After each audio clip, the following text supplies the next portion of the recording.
சத்குரு, ஆன்மீகம்ன்றது தவறா? என் பெற்றோர்கள் ஆன்மீகம்னாலே பயப்படுறாங்க. ஆன்மீகம் பற்றின அறியாம தான் அதுக்கு காரணமா? இப்படியே இங்கே ஒரு அம்மா இருந்தாங்க இந்த கிராமத்தில்.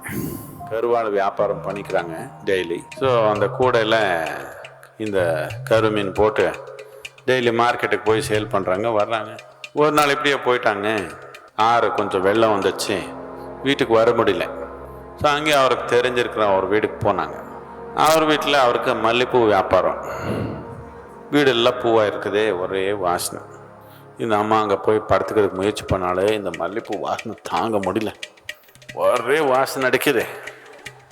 இந்த நாற்றை தாங்க முடியாமல் ரொம்ப கஷ்டப்பட்டாலும் வீட்டுக்கு போயிடலாமான்னு பார்த்தா வெள்ளம் வருது, போக முடியல, தூக்கமே வரல. அதுக்கப்புறம் என்ன பண்ணாங்க, அந்த காலி கூட இருந்ததே அது போட்டு தலை அதுக்குள்ளே போட்டு படுத்தாங்க. நல்லா தூக்கம் வந்துடுச்சு அவருக்கு. அப்படி இருக்கிறாங்க மக்கள், என்ன பண்ணுறது? அவர் கருமீன் வியாபாரத்துலேயே வந்திருக்கிறாங்க. தப்புன்னு இல்லை. என்னென்ன ஒரு அளவுக்குள்ளேயே மக்களை வாழை பழகிட்டாங்க. அளவு தாண்டி போனால் ஏதோ அப்பாயம் நினச்சிக்கிறாங்க. இது ஒரு கிளி பிடிச்சிட்டு நீங்கள் ஒரு சிறையில் போட்டுக்குங்க.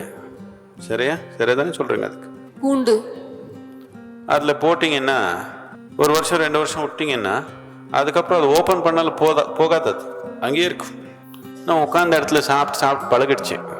பறந்து போகணும், பறவை மாதிரி இருக்கணும் என்ற ஒரு உணர்வு அதுக்கு போயிடுச்சு. அப்படிதான் உடல் அளவுக்குள்ளேயே, உடல் தேவைக்குள்ளேயே வாழி பழகிட்டாங்க.